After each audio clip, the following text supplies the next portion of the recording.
Señores, tenemos precisamente para que nos dé una idea de qué es lo que verdaderamente está pasando con el sistema y la versión del sector empresarial. Tenemos en la línea telefónica a Milton Morrison, quien es el director ejecutivo, vicepresidente de la Asociación de Industrias Eléctricas de la República Dominicana. Muy buenos días, Milton. Milton, hay una cantidad de informaciones desde el sector gubernamental, se ha informado desde la CDE que las plantas están en estos momentos fuera de servicio por un asunto de mantenimiento.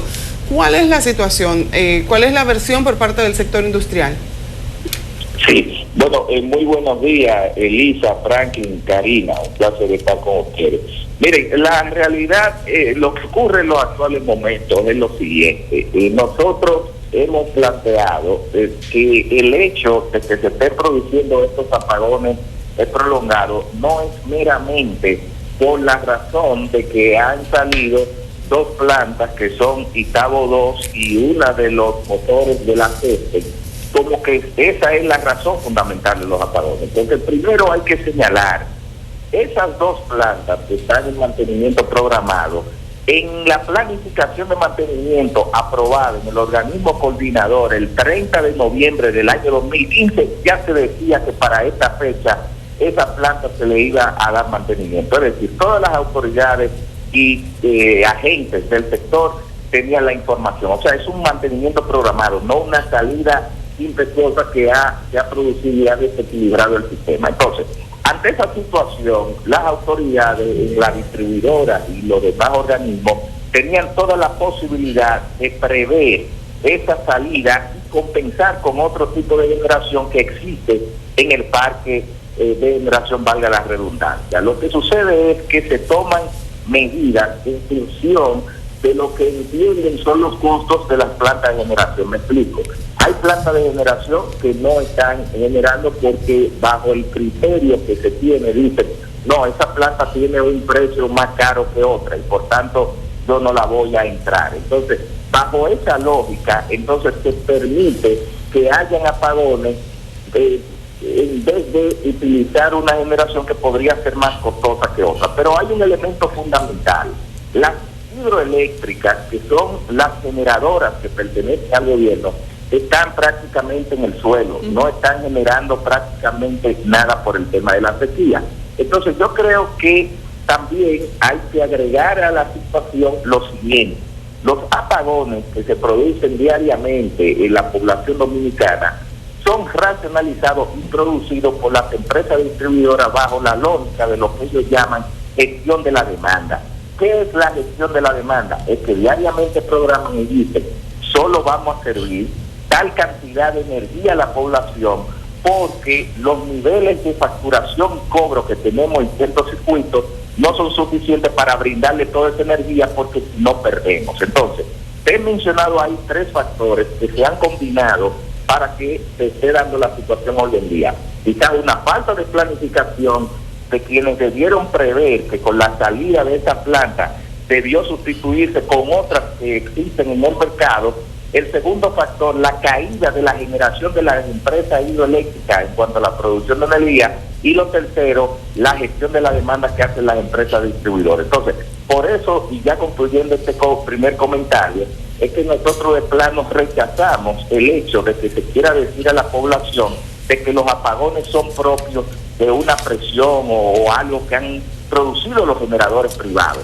Es como que tú tengas una mesa de 4 patas y una de las patas son las generadoras hidroeléctricas del Estado. Bueno, la mesa está parada porque tiene 4 patas. Si le quitan una pata, la mesa se va a caer. Entonces tú no puedes decir que fue culpa de las otras 3 patas o que debió haber una pata de parte de esas otras 3. No, porque se cayó la que se debió en ese momento haber caído por las condiciones mismas del clima. No sé si te explico las razones. Esa es la lógica de lo que está pasando. Entonces, Milton, la generación, la turbinación, la producción de energía de las hidroeléctricas va a continuar porque no hay lluvia, los embalses de las presas están vacíos igual que hace 2 años por la falta del líquido. Sí. Entonces, esa energía faltante, el Estado deberá seguir comprándosela a los generadores privados que la producen con combustible fósil. La deuda es parte del problema mientras no se continúa amortizando la deuda y se sigue exigiendo energía que falta de las presas y la producen las empresas privadas. ¿Seguirán los apagones? Sí, mire, Franklin, muy buena pregunta. Lo primero es que hay que señalar lo siguiente. Si se quiere compensar esta energía fruto de la salida de estas dos plantas por mantenimiento programado desde hace 4 meses, hay energía en otros generadores que puede ser comprada y compensada. O sea, el sistema, la persona que le da seguimiento y técnico que conoce esto, entra a la página del organismo coordinador y verá que hay una cantidad de energía que pudiesen hacerse las gestiones para comprarla. Y lo segundo, no hay un tema de que la planta está saliendo por falta de pago. Miren, en los actuales momentos la deuda se encuentra quizá un poquito por debajo de los 200 millones de dólares. Eso es mucho dinero, pero es bueno que la población sepa que históricamente las deudas andaban por 600, 700, 800, 1.000 millones de dólares. O sea que el gobierno está pagando. El gobierno ha estado pagando.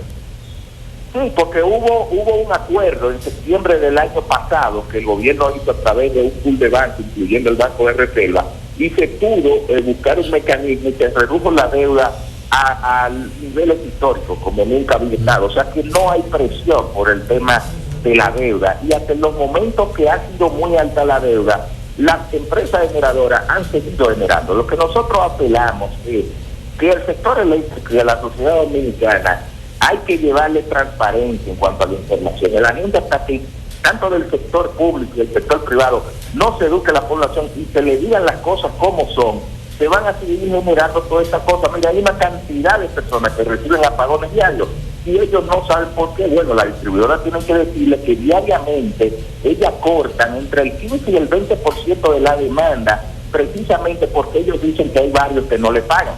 Pero entonces la gente se le va la luz y cree que es un generador. Ahora hay que decirle a la población, no, mire, hay dos plantas que salieron de servicio de mantenimiento, pero es un mantenimiento programado que se sabía hace 4 meses, notificado por la Superintendencia de Electricidad y el organismo coordinador.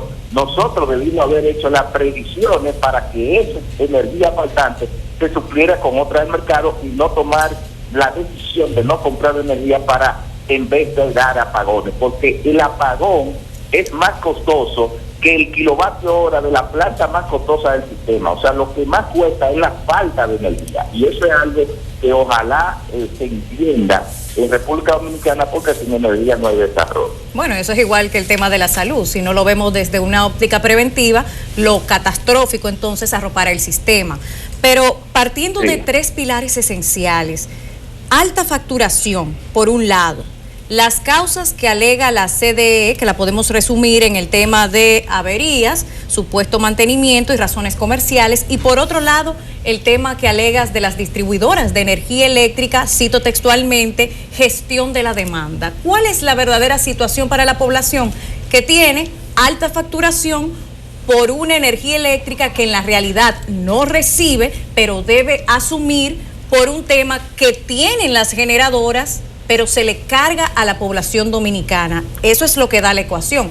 Ahora bien, partiendo de esa realidad, ¿qué debe de hacer la población? ¿Hay algún marco jurídico que pueda proteger a la población en este sentido? Porque no es posible que se esté pagando por apagones cuando se supone, si vemos cuánto está el kilo, a cuánto sale el kilo para la población, no estamos hablando de distribuidoras como tal, sino a la población, realmente estamos pagando por apagones. Y lo puedo decir de manera particular: los sectores 24 horas no están recibiendo tal energía eléctrica, pero la paga como si la recibiera. ¿Qué se puede hacer legal y jurídicamente hablando?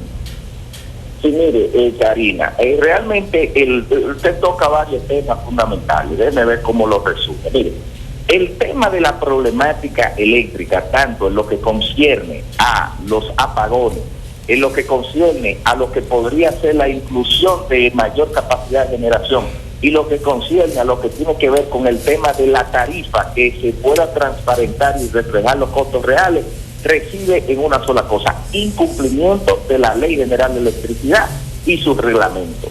Es un sector eléctrico que ha estado de espalda a la legalidad. ¿Por qué yo le digo eso? Por lo siguiente: mire, el tema de la tarifa eléctrica, la ley habla muy claro de las penalizaciones que tienen los apagones. Habla bien claro de una tarifa técnica que debió haberse aplicado hace muchísimo tiempo, para que la gente, desde hace 1 año y medio, que ha habido una reducción en los costos de generación, la gente pudiese recibir esa tarifa real y tener un alivio en base a lo que pagaba antes. Pero no sucede así porque ha habido un subsidio que se ha estado aplicando a la tarifa, además de los niveles de pérdidas muy altos que tienen las empresas distribuidoras, que le generan un déficit financiero al sector y no permite que se pueda transparentar porque todavía el gobierno tiene que buscar muchos recursos. Entonces, ¿por qué menciono eso? Porque el tema de la tarifa traspasa por eso. No podemos tener una tarifa transparentada sin el organismo regulador, en este caso la superintendencia,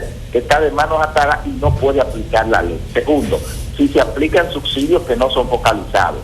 El otro aspecto, rápidamente que le toco, tiene que ver con el tema de la generación. Mire, si aquí se hubiese cumplido la ley, que en su mandato el artículo 110 que dice que deben realizarse licitaciones públicas y abiertas para la instalación de nuevas capacidades y las empresas distribuidoras comprar energía, tú no tuviésemos este tipo de problemas, porque cuando se cayeran las empresas hidroeléctricas, tú tuvieras, qué sé yo, un 20, un 30% de reserva guardada. Pero usted sabe cuál es la realidad, que la Ley General de Electricidad se aplicó se promulgó en el año 2001, porque es la 125-01, y desde esa fecha no se ha producido la primera licitación pública de compra de energía. Entonces, las empresas privadas de generación se llevan, esa es la indicación que tienen cuando se hacen licitaciones.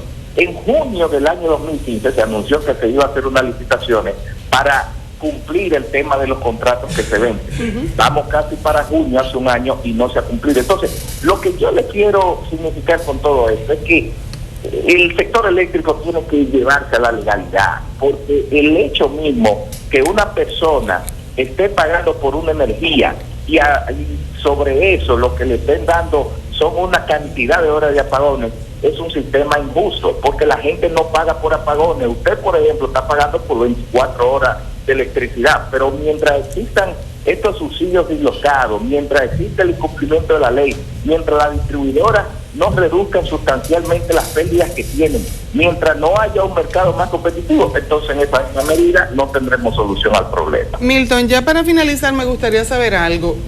¿Qué pasará? Vamos a poner una forma de bola de cristal. ¿Qué pasará cuando en junio terminen los acuerdos de Madrid?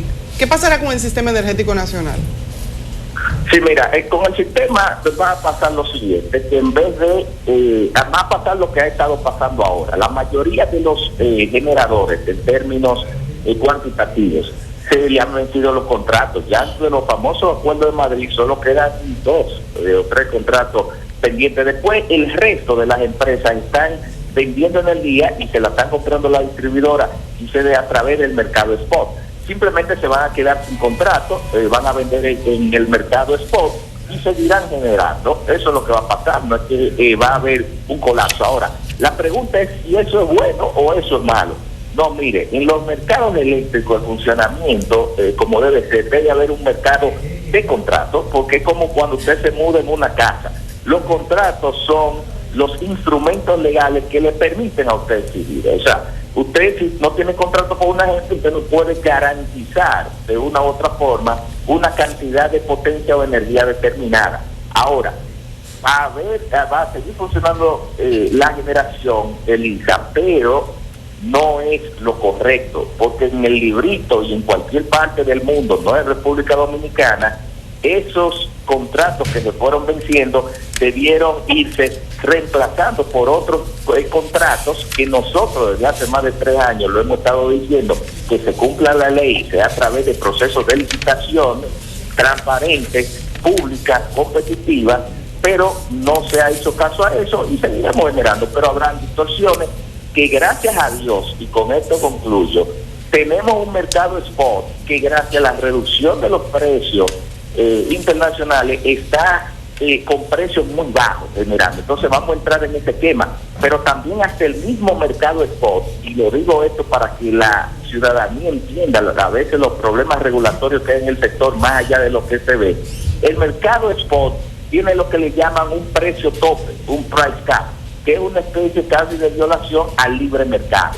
Eso desincentiva la generación que algunos generadores que venden energía un poco más cara o tienen otros elementos de potencia que no le hacen competitivo. Entonces, tú no participas en un mercado para perder o para trabajar para estar cansado. Entonces, todas esas cosas, si tú vas a dejar que toda la energía se te vaya al mercado spot para transarla, entonces tienes que modificar esas restricciones que más que ayudar al sector, lo que terminan es desincentivando todo el proceso de desarrollo de una generación sana. Bueno, pues muchísimas gracias, Milton, por darnos todos estos detalles, hacernos entender un poco de qué es lo que está pasando con el sistema eléctrico dominicano.